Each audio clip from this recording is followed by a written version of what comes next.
Deputy Speaker, as of today, we have had 178 days without the scourge of load shedding. And while this is something to be celebrated, it is not right that we consider this to be exceptional. It should be the norm.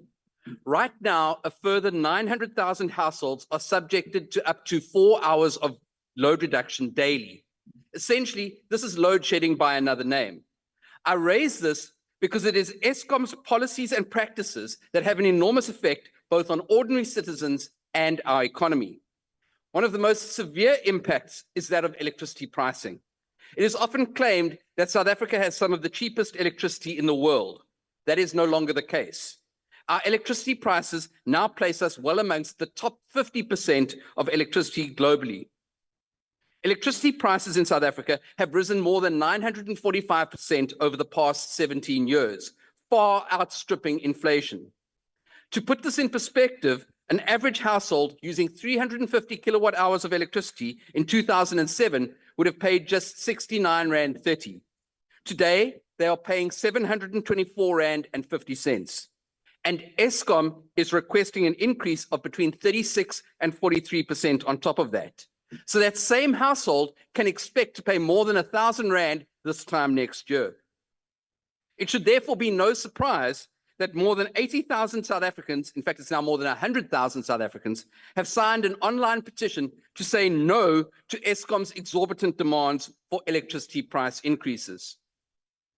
NERSA, the energy regulator of South Africa, has already approved an 8 billion Rand recovery by Eskom as part of its regulatory clearing account, or RCA, determination. The RCA is a mechanism that allows Eskom to recover variances between projected and actual costs. It is intended to ensure that Eskom can cover unforeseen expenses and maintain financial stability. This amounts to a further 4% on the current tariffs in the coming financial year. There can be no doubt that the RCA adjustments are complex and not easily understood by consumers and businesses who are just expected to cough up. Additionally, it incentivizes inefficiencies within Eskom. There's little motivation on the part of the utility to manage its costs and revenues effectively, when under-recovery in prior years can be made up by charging consumers and businesses more in the next financial year. Eskom's ongoing reliance on RCA adjustments suggests that there are systemic issues within the organization that are not being addressed. But we cannot discuss the implications of tariff increases by only looking at the RCA adjustment. When NERSA considers its multi-year pricing determination for Eskom tariffs, a large proportion of the increase is based on what is called the regulatory asset base. This represents the value of Eskom's assets used in electricity generation, transmission, and distribution. It is a critical factor, as it is the single largest component of Eskom's allowable revenue and consequently the tariffs. Concerns have been expressed about the overvaluation of Eskom's tariffs, which artificially inflates the RAB and leads to higher tariffs.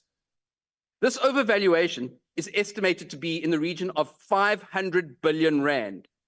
An example of this are the corruption and cost overruns of Medupi and Kusile, which ran more than 154 and 146 billion Rand over budget respectively. These overruns have been attributed to various factors, including design flaws, corruption, and delays. In other words, Eskom inefficiency. Now, last week, NERSA confirmed that it does seek to take inefficiencies out of the tariff determination. But then, in an astounding about-face, in the very same presentation, the regulator stated that debt servicing costs, which include those self-same overruns and inefficiencies, were still part of the tariff determination. It's a well-known fact that Eskom carries some 400 billion Rand in debt, and it is its customers who are paying the costs of that, even when it is its own internal issues that have caused the problem in the first place. Over the past 10 years, Eskom received approximately 242 billion Rand in bailouts from the national government. This included various financial support packages aimed at stabilizing the utility's operations and addressing its debt issues. And for the next 10 years, Eskom is set to receive a further 254 billion in debt relief. That's half a trillion Rand to prop up an entity that has a near monopoly on South Africa's electricity supply. What this means is that taxpayers are paying twice for Eskom's poor decisions. Firstly, they pay in the form of bailouts, and then they pay again when they buy their electricity. Minister Ramokgopa often refers to the energy trilemma. This relates to the challenges of balancing three key aspects of energy policy, namely energy security, energy sustainability, and energy affordability.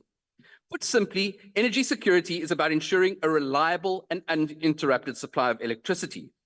Energy sustainability is about reducing the environmental impact of energy production and consumption, usually by transitioning to renewable energy sources such as wind, solar, and hydro. Most relevant to today's debate, however, is energy affordability. The energy trilemma impacts significantly on electricity pricing. From an energy security perspective, our aging infrastructure and frequent load shedding have necessitated substantial investments in maintenance and upgrades. These costs have been passed on through higher tariffs and bailouts. The transition to cleaner, more sustainable energy sources requires significant upfront investment. While this shift is crucial for reducing greenhouse gas emissions, even the upgrades to existing generation plants have resulted in large financial outlays and more expensive electricity. And from an energy affordability viewpoint, rising electricity prices disproportionately affect low-income households, making it harder for them to afford basic electricity needs. Today, you're going to hear certain members blame the rising costs of electricity on the increased usage of renewables. This is disingenuous. It is a fact that the earlier bid windows of the Renewable Energy Independent Power Producers Procurement Program, in the earlier bid windows, renewables were more expensive than fossil fuels.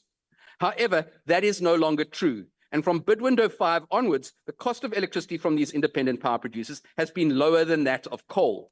This was confirmed last week by the Minister of Electricity and NERSA. Others will suggest hypocritically that the rising cost of generation at Eskom is linked to the increased cost of coal. It's a matter of public record that the Optimum Coal Tegeta deal, for which Eskom forked out 586 million rand in upfront prepayments so that the Gupta-linked company could purchase Optimum Coal Mine, resulted in Tegeta supplying coal that was substandard and did not meet Eskom's requirements. This impacted on the operational efficiency and maintenance of the coal-fired power plants and may have worsened the effects of load shedding and further exacerbated the financial crisis which has ensued, thereby increasing the cost of electricity. Minister, the reality is the electricity pricing policy is decades out of date. NERSA's methodologies are inadequate, and the regulator does not heed the advice of their internal electricity experts. Furthermore, they are slow to respond to a changing, diversifying, and competitive electricity market. As the DA, we today call for an urgent review of how our electricity sector is structured, a clear picture of what the role of the National Transmission Company is in terms of procuring electricity and where Eskom fits into that picture.